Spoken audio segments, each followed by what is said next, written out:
If you feel like you're in the wrong job, you're ready for something new, or you just want to move from your work but you don't know where to start, this podcast is for you. I'll be breaking down real stories of people who have made career shifts, the mindset changes that actually help, and practical steps you can take to get unstuck. I'm bringing you voices from people who have taken the leap, people who have stepped outside their comfort zone, made a shift, and built something better, built a working life that works for them. Their stories aren't just inspiring, they come with lessons and mindset shifts that will actually help you move forward. Because when you surround yourselves with the right perspectives, you stop seeing obstacles and you start seeing possibilities. Today's guests are two friends, co-founders, and first-time entrepreneurs. They went from questioning their paths to testing an idea to co-founding Benny, an organic, grass-fed, and truly probiotic yogurt.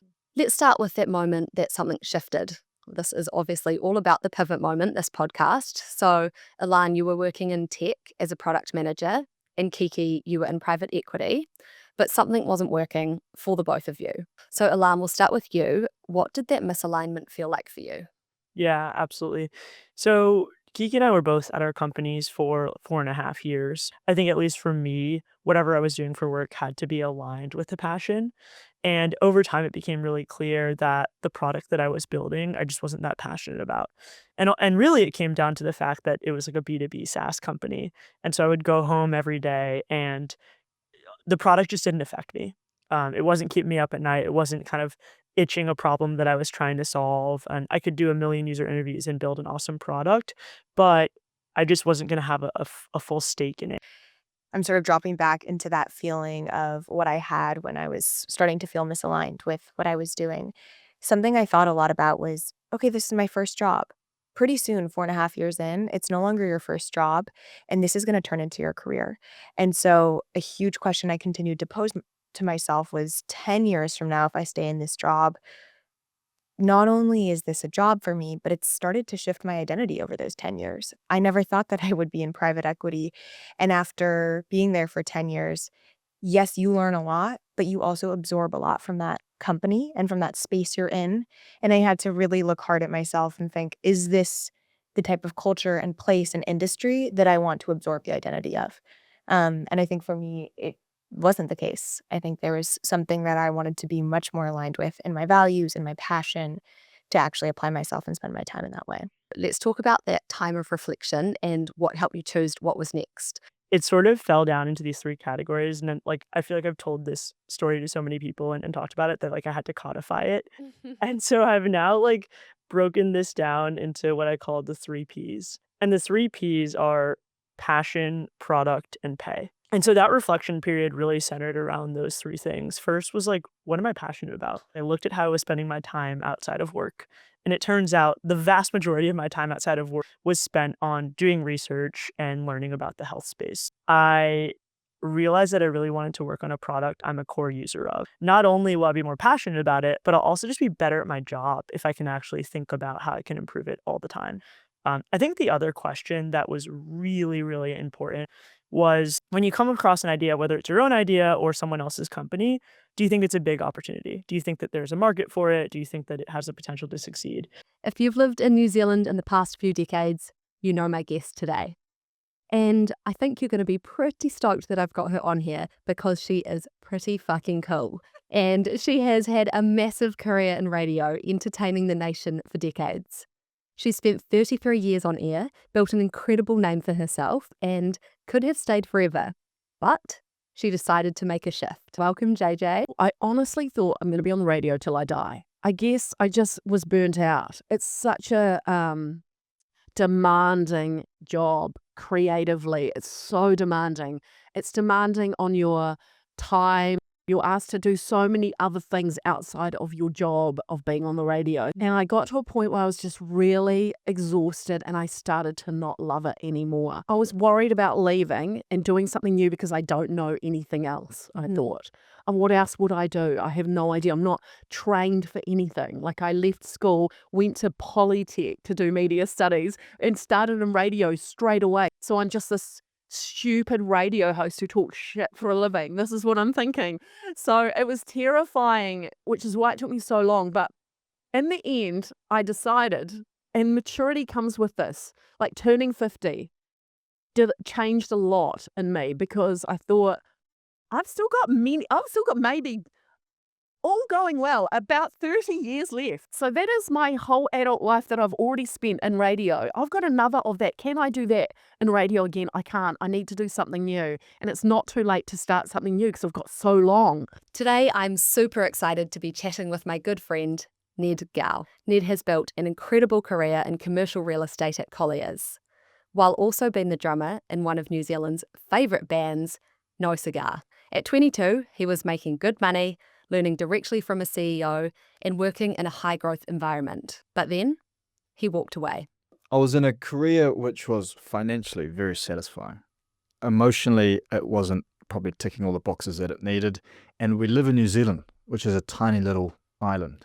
I think traveling in general opens your eyes to so much. You end up meeting all walks of life and you get these culture shocks. You just learn so much. I think you learn a huge amount about yourself.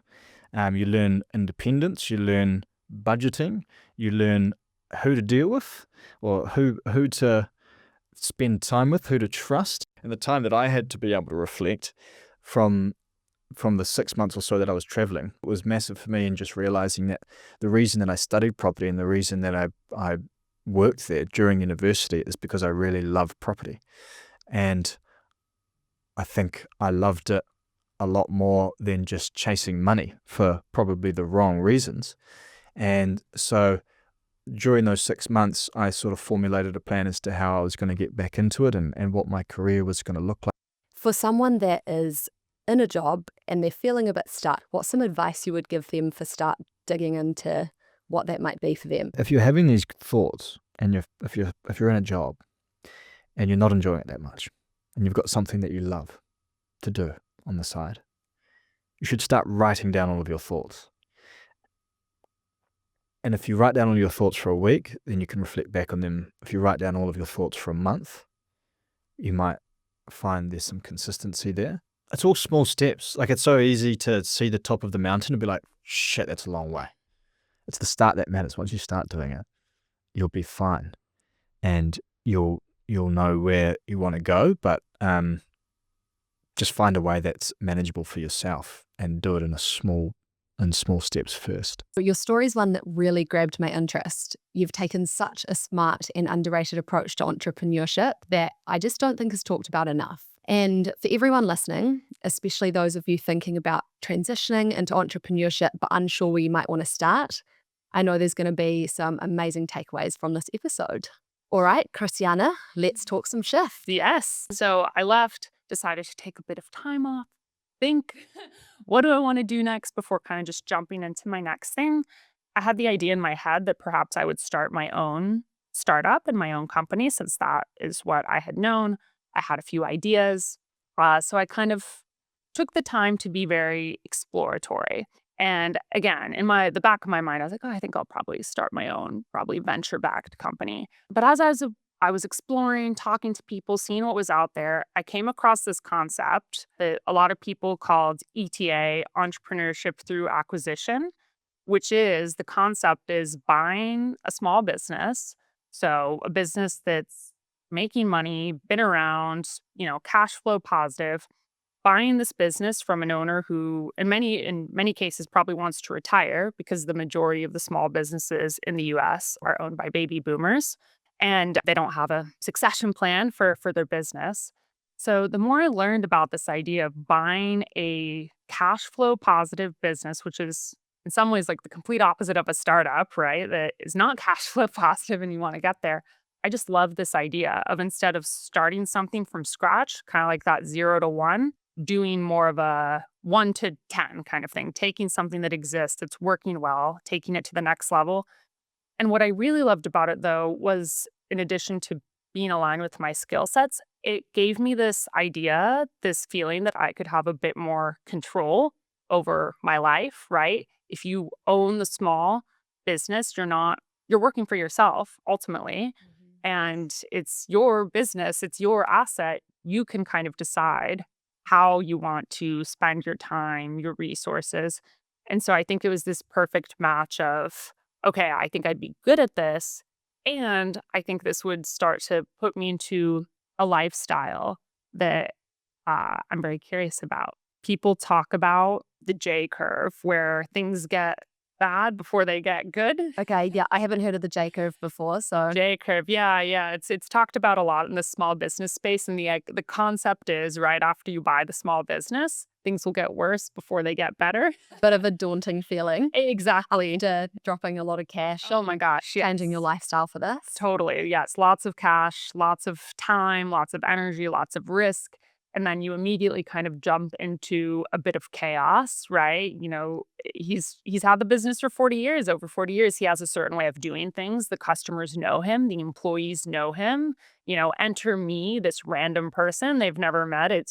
You might lose customers, you might lose employees, you will definitely be learning a lot. And so all of these things happened the first couple months. And I was like, man, was this a huge mistake? But I feel like now I'm kind of over the hump a bit, and it's been what I wanted. It's been what I wanted and expected, and I'm having fun. Arnold Formete and David Vioque started out in the world of high finance. They were working hard and ticking all the boxes, but something just wasn't landing. Like many of us, they'd been chasing what they thought they were supposed to want, only to realize they'd never actually paused to decide what they did want. So they took the leap to start building something of their own.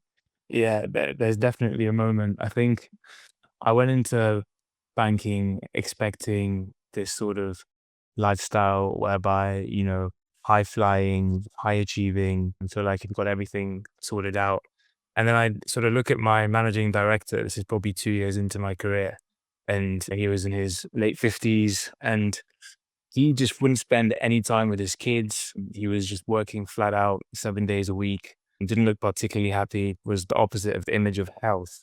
And I just remember thinking to myself, if that is what success is meant to look like, then I don't want anything to do with it. You two have both been through quite a transformation in how you look at your working lives. I want to understand what success looks like to both of you now versus back then, and how have things changed? We'll start with you, Arnold. Boy, has it changed a lot. If I just put myself in the shoes of 21-year-old Arnold in banking, sort of a couple years in, thinking, this is everything that anyone could ever dream of. I've got everything sort of figured out and a well-trodden path to follow. Everything looked right, but internally everything was just not there. Now, I still don't have anything much figured out, but I'm way more comfortable in who I am. I'm way more assured of my values, my principles. And so, yeah, I feel way better today than I did, back then. Still a lot to be figured out, but just way more assured that this is the thing that I need to be doing. And that takes time. I think it takes time and experience. You have to do make a lot of mistakes to figure out what might be best for you. At the end of the day, you're the one who feels what's right in your gut and in your heart, and you're the one who knows what you want to do and what moves you need to take to find the next step. Here's a mindset tip for getting you into the right headspace. If you're constantly thinking, I have no idea what I want to do, your brain will keep reinforcing that. But if you start looking for possibilities, your brain will start filtering for opportunities instead. This is thanks to the reticular activating system, or the RAS, whatever you want to call it. That part of your brain filters information based on what you focus on. Like when you start thinking about buying a golden retriever puppy and suddenly you see them everywhere. That's your RAS in action. You can apply this same principle to your career shift. Reframe problems into opportunities. Instead of thinking, I have no skills that I could apply to this new field, ask yourself, what skills do I already have that could be valuable in a new role? Listening to this podcast, though, is an epic first step. You're already well on the way to creating change and finding a working life that fulfills you. And I'm stoked to have you here with me making moves.